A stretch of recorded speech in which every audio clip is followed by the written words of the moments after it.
Bonjour. Eh bien, nous sommes le dimanche 23 septembre et je vais faire le portrait morphopsychologique de Redouane Faïd, que j'ai déjà publié dans mon site le 8 juillet 2018, mon site morpho-psychologie.com. Je vais reprendre le texte intégralement, mot à mot, et je vais essayer d'expliquer un petit peu les détails. Voilà, alors son caractère intuitif, son savoir-faire, sa débrouillardise, son ingéniosité, son côté astucieux et opportuniste, ce sont les bons côtés morphologiques de l'enfant hyperactif qui persiste encore chez lui. Alors, pour synthétiser tout ça, il faut se rapprocher des études morphologiques de Brigitte Gutmann qui utilise beaucoup le développement de l'enfant, de l'adolescent et de l'adulte lié aux traits morphologiques du visage. Et elle fait une synthèse qui est plutôt intéressante. Dans ce côté-là, c'est intéressant. Alors, là, on est dans le côté oral actif. Donc, c'est l'enfant de 3-4 ans qui est intuitif, qui est sensitif, qui est actif, qui est débrouillard, voilà, qui a le caractère de l'enfant de cet âge-là.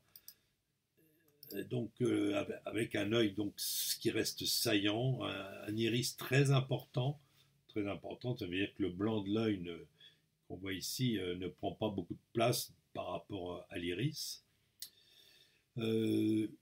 L'iris elle-même est foncée, le muscle prétarsal qui est ici est saillant, il est encore bien présent, il souligne la paupière inférieure, le nez encore assez court, c'est le cas ici, le bout carré, assez large, le bord du nez large, c'est bien ce qu'on peut voir là, le bout pourrait être plus carré, mais c'est déjà ça.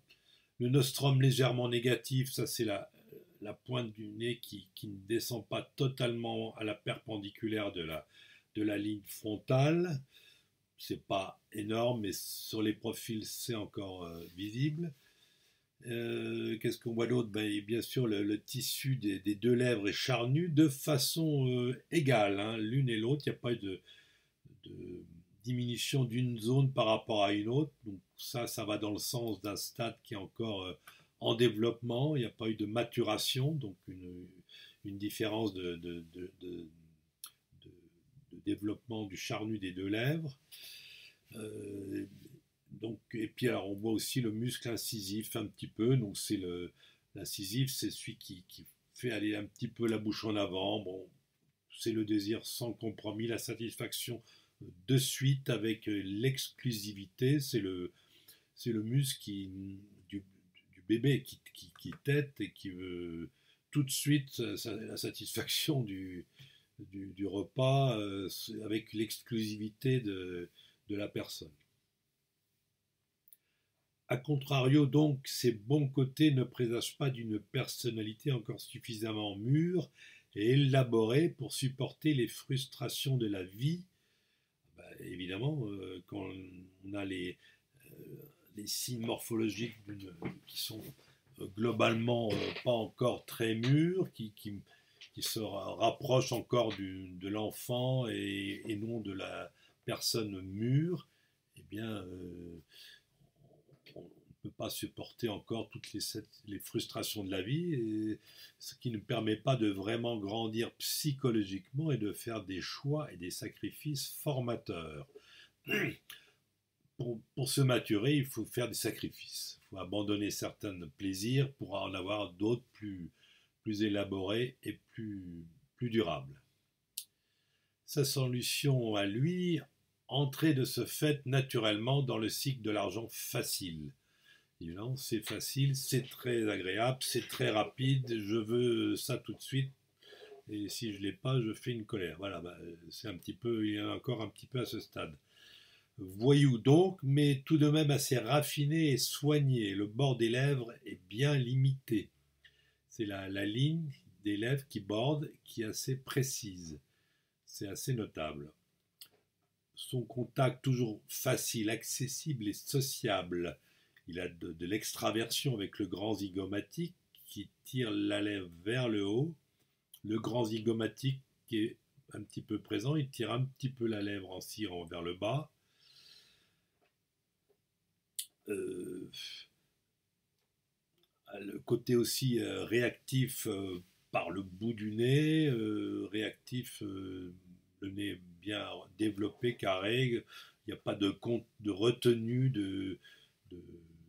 tout sort en temps utile, sans rétention, sans frustration donc liée. Mais il n'y a pas ni agressivité, ni hargne exagérée. Les narines ne sont pas en V. Les narines en V, c'est quand elles sont triangulaires, ça donne de l'agressivité. Il n'y a pas non plus le releveur profond qui donne de l'attaque, de la défensive brutale. Bon, de même, le menton n'est pas carré. Il n'y a pas le côté cassant, autoritaire qu'on peut trouver dans les mentons carrés. Donc finalement, bon, on se demande comment il en est arrivé là. Il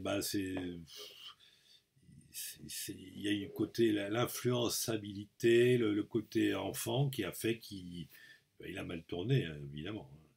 Par contre, le cadre osseux du visage est peu puissant par rapport aux récepteurs. C'est en proportion, ça se voit plutôt de face. Hein. Les récepteurs, c'est les yeux, la bouche, le nez qui déterminent une certaine influençabilité.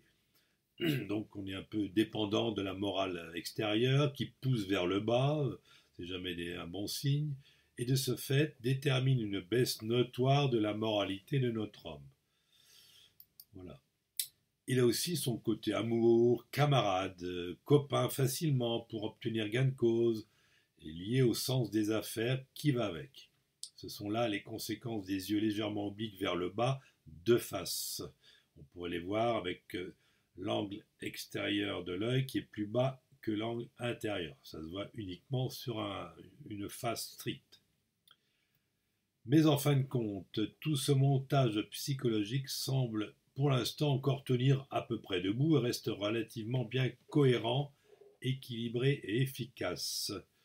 Le tonus de la zone inférieure est bon. Bon, il n'est pas exceptionnel, mais enfin, il n'est pas trop détérioré. Ça viendra peut-être après.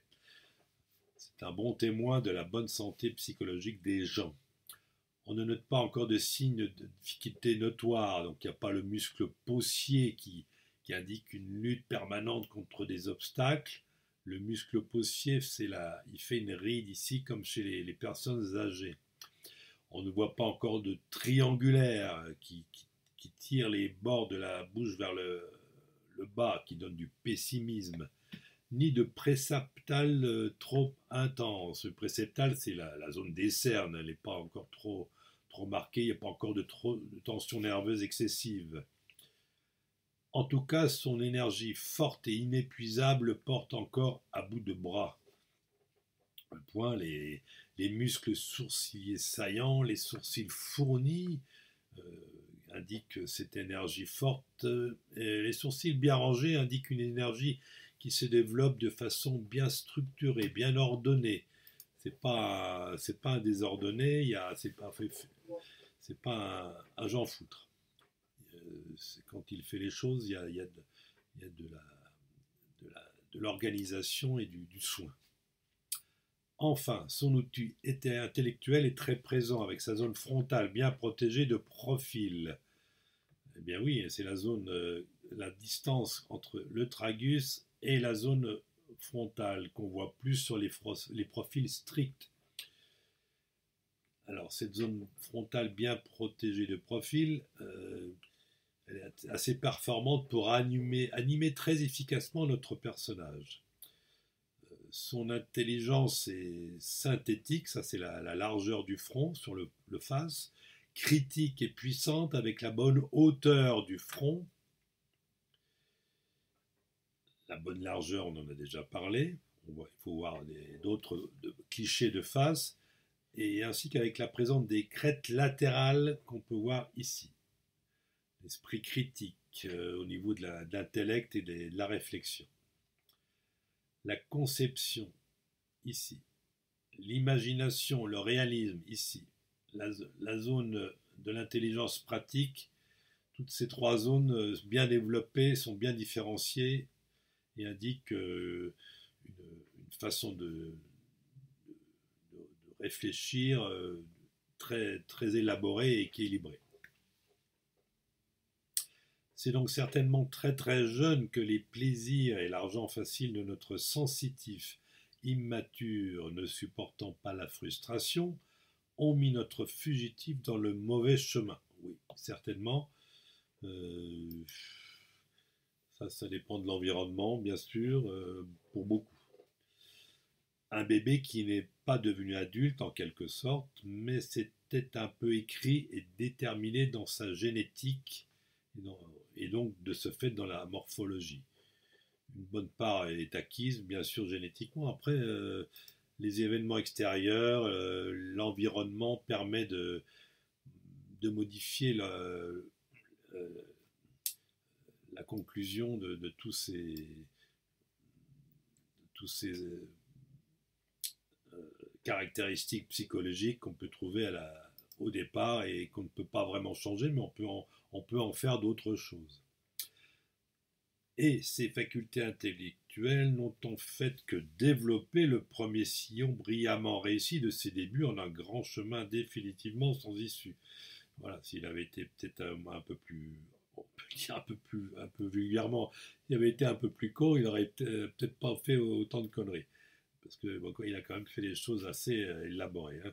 Donc, mais la réflexion n'est quand même qu'un outil, on le voit bien dans ce cas, d'autant plus que bah, la ligne centrale qui passe du tragus au nez, je pense, doit passer un petit peu au-dessus du nez, ce qui n'est pas un signe de forte intellectualité, mais qui n'enlève pas rien à l'outil intellectuel. Voilà, bah nous avons fini avec ce premier portrait de Redouane Faïd. Si ça vous intéresse, vous pouvez reconsulter le texte sur le site internet. Voilà, merci à tous.